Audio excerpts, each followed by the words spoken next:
आशा करती हूँ आप अपने परिवार सहित अच्छे होंगे। मैं पूजा, आपकी दोस्त, आपकी होस्ट, वेलकम करती हूँ आपका आपके अपने चैनल अंकुजाज ड्रीम में। फ्रेंड्स, आज हम बात करेंगे पौधे क्यों मर जाते हैं इस टॉपिक के बारे में।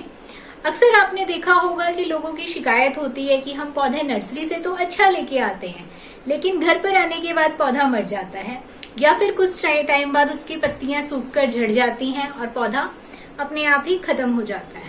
फ्रेंड्स, पौधों को बहुत ज्यादा देखभाल की जरूरत होती है। कुछ ही प्लांट्स ऐसे होते हैं जो हार्डी प्लांट्स होते हैं, जिनको पानी की और खाद की कम आवश्यकता होती है।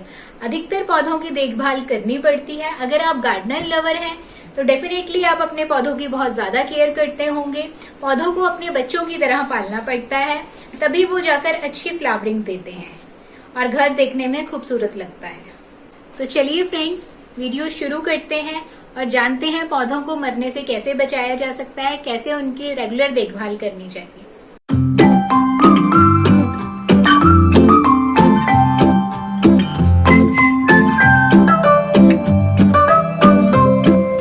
फ्रेंड्स, आप देख रहे होंगे कि ये पौधे हम नर्सरी से लेके आए हैं। अभी हमने इन्हें रिपोर्ट नहीं किया है, अभी इन्हें अपने घर के पुराने पौधों के साथ रखा हुआ है। तो फ्रेंड्स, चलिए जानते हैं कि पौधा नर्सरी से लाते ही क्यों मर जाता है। नंबर 1, जब भी हम नर्सरी से पौधा लाते हैं तो हमें पौधे को रिपोर्ट करने की, यानी कि गमले में लगाने की बहुत जल्दी होती है। तो फ्रेंड्स, यही हमारी पहली गलती होती है कि हम नर्सरी से पौधा लाते ही तुरंत उसे गमले में लगा देते हैं। तो जब भी आप नर्सरी से पौधा लाएं तो लाते ही उसे गमले में ना लगाएं। नर्सरी से पौधा लाने के बाद 4-5 दिन तक अपने घर पर रखें। अगर आपके घर पर पहले से ही कुछ गमले या पेड़ पौधे हैं तो नर्सरी से लाए हुए पौधे को भी आपको उन पौधों के साथ रखना चाहिए, ताकि नया लाया गया पौधा आपके घर के एनवायरनमेंट में घुल मिल सके, आपके घर के पौधों से दोस्ती कर सके। जैसे कि हमें नए एनवायरनमेंट में घुलने मिलने में समय लगता है, उसी तरह पेड़ पौधों को भी नए एनवायरनमेंट में सरवाइव करने के लिए कुछ समय लगता है। उनको घर के एनवायरनमेंट में एडजस्ट होने में टाइम लगता है। नर्सरी में पौधों के लिए टेम्परेचर कुछ और होता है, वहाँ पर ग्रीन शेड बनाए होते हैं। वो जिन पौधों के साथ रह रहे होते हैं उनके साथ वो काफ़ी फेमिलियर हो चुके होते हैं, इसलिए नर्सरी से लाए गए पौधे को तुरंत रिपोर्ट ना करें। उनको अपने घर पर कुछ दिन रखें और पुराने पौधों के साथ फेमिलियर होने दें।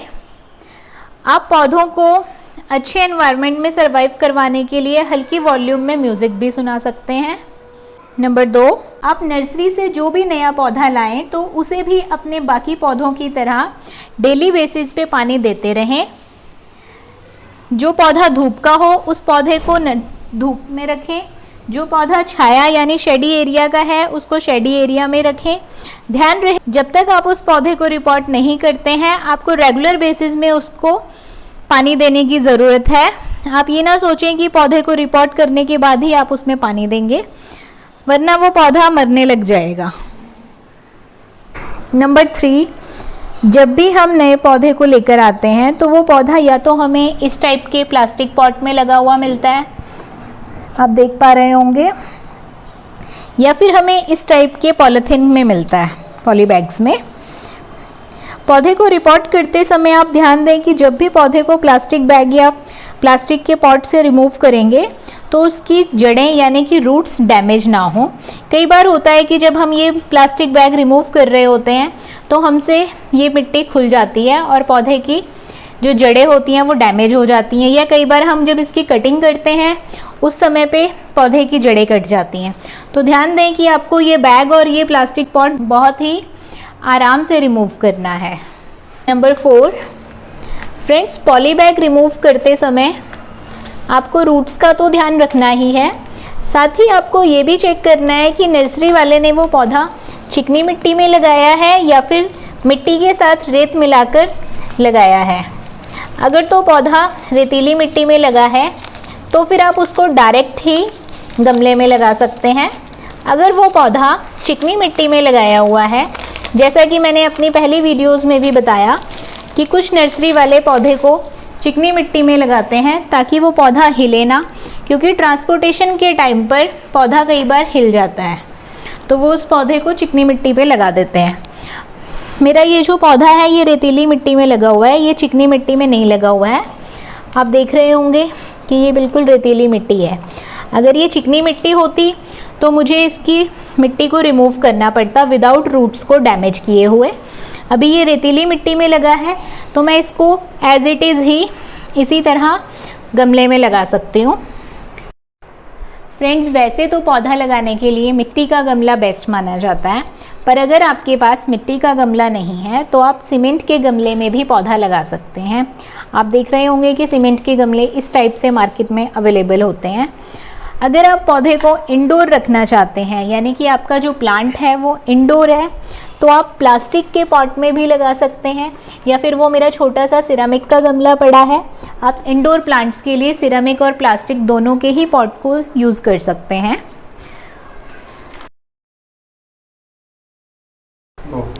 फ्रेंड्स, जैसा कि मैंने बताया कि अगर आप किसी प्लांट को इंडोर रखना चाहते हैं तो आप प्लास्टिक और सिरामिक दोनों ही गमलों का इस्तेमाल कर सकते हैं। मेरा ये पौधा जो मैं आपको लगा के दिखाने जा रही हूँ वो अल्टरनंथेरा का पौधा है। इसको धूप ज़्यादा पसंद है, इसलिए मैं इसको इस मिट्टी के गमले में लगाने जा रही हूँ। फ्रेंड्स, मैंने पहले भी बताया कि अगर आपका पौधा चिकनी मिट्टी में लगा होगा तो आप इसकी मिट्टी को धीरे धीरे इस टाइप से साइड कर लीजिएगा, ताकि पौधे की रूट सॉइल को पकड़ सके और जो पानी है वो अगर चिकनी मिट्टी में ना भी जाए तो सॉइल के ज़रिए रूट्स तक पहुंच सके। फ्रेंड्स, मेरे इस पौधे की जो मिट्टी है वो रेतीली मिट्टी है, तो मैं इसको डायरेक्ट ही गमले में लगा रही हूँ। इस टाइप से आप इसको गमले में लगा के साइड से कवर कर दीजिए। फ्रेंड्स, हम सोचते हैं कि हमारा पौधा नर्सरी से लाने के बाद घर पे चल क्यों नहीं पाता। उसका मेन कारण ये भी है कि पौधे की जड़ों को रूट शॉक लग जाता है। जब हम कई बार पौधे को रिपोर्ट करते हैं तो उसकी जो जड़ें हैं वो हिल जाती हैं और पौधे को रूट शॉक लग जाता है। तो पौधे को रूट शॉक से बचाने के लिए अगर आपके पास एप्सम सॉल्ट है, आप देख रहे होंगे ये हमारा एप्सम सॉल्ट है, तो आप एप्सम सॉल्ट का छिड़काव कर सकते हैं। या फिर कई बार पौधे को कीड़े लग जाते हैं जिस वजह से पौधा मर जाता है। कीड़ों से बचाने के लिए हम इसमें हल्दी का इस्तेमाल कर सकते हैं। फ्रेंड्स, अगर आपके पास एप्सम सॉल्ट नहीं है तो आप कोई दूसरा फर्टिलाइज़र भी इसमें इस्तेमाल कर सकते हैं। इसके बाद आपको इस टाइप से इनको मिला लेना है ताकि इसकी जड़ों में पानी के ज़रिए एप्सम सॉल्ट और हल्दी दोनों मिल सके।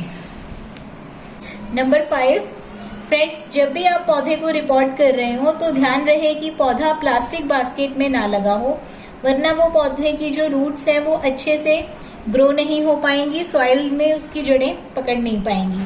क्योंकि नर्सरी वाले सीडलिंग यानी बीजारोपण के समय पौधे को छोटी सी प्लास्टिक की बाल्टी में लगाते हैं, तो हमें उस प्लास्टिक की बाल्टी को रिमूव कर देना है रिपोर्टिंग के टाइम पर।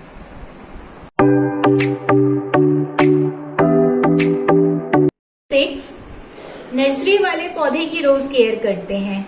कई बार हम नर्सरी से पौधा लाने के बाद डेली उस पौधे की उस तरह से केयर नहीं कर पाते।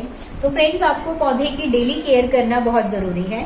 नर्सरी वाले पौधों की केयर करने के लिए उनमें जिस फर्टिलाइजर का इस्तेमाल करते हैं उनके पास केमिकल फर्टिलाइजर अवेलेबल होते हैं, जैसे कि DAP, NPK और दूसरे फर्टिलाइजर्स।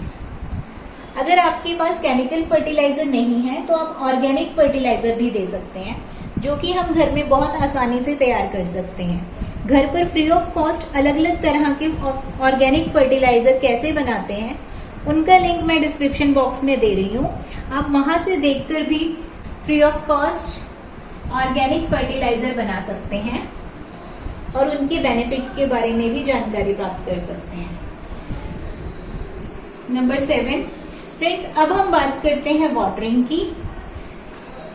अगर आप किसी पौधे को बरसात के समय भी लगा रहे हैं तो आप ये ना सोचें कि पौधे को रिपोर्ट करने के बाद आप डायरेक्ट ही उसको बाहर रख देंगे और जब बारिश आएगी तो उस पौधे में पानी अपने आप पड़ जाएगा। आपको फर्स्ट टाइम पौधा लगाने के बाद पौधे को अच्छे से पानी देने की जरूरत है, ताकि उसकी जो मिट्टी है जितनी बैठनी है बैठ सके और उसमें जो हमने फर्टिलाइजर दिए हैं वो अच्छे से मिक्स हो सके। तो फ्रेंड्स, फर्स्ट टाइम आप अपने पौधे को अच्छे से फुल वाटरिंग दें, ताकि वो अच्छे से अपनी जड़ें जमा सके।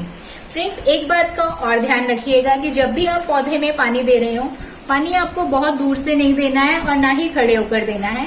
पौधे के पास जाकर आप उसको साइड से पानी दीजिए, उसकी जड़ों को बिना हिलाए। कई बार हम पौधे को खड़े होकर या दूर से पानी देते हैं तो उसकी जो जड़ें हैं वो हिल जाती हैं और पौधा मरने लगता है। तो फ्रेंड्स, ये थे कुछ पॉइंट्स जिनको हमें रिपोर्टिंग के टाइम पर भी ध्यान रखना है। अब इस पौधे को, जैसे कि बताया, ये धूप का प्लांट है तो इसको धूप में रख दीजिए। अगर आपका कोई पौधा इंडोर है तो आप उसको शेडी एरिया में रखिए। पानी देने के बाद थोड़े थोड़े समय में उस पौधे को भी धूप दिखाते रहिए। कोई भी पौधा फुली इंडोर नहीं होता है। अगर आप किसी भी पौधे को फुली इंडोर रखेंगे तो वो पौधा मर जाएगा। हर पौधे को थोड़ी बहुत धूप की जरूरत होती है। फ्रेंड्स, अगर वीडियो पसंद आई हो तो इस वीडियो को ज्यादा से ज्यादा लाइक करें, शेयर करें और अगर आप हमारे इस चैनल पर नए हैं तो चैनल को सब्सक्राइब करें। साथ ही बेल आइकन के बटन को दबाना बिल्कुल ना भूलिए ताकि आपको नई नई वीडियो की नोटिफिकेशन मिलती रहे। फ्रेंड्स, आप हमें हमारे इंस्टाग्राम और फेसबुक पेज पर भी फॉलो कर सकते हैं। लिंक आपको डिस्क्रिप्शन बॉक्स में दे दिया गया है। Thanks for watching Ankuja street.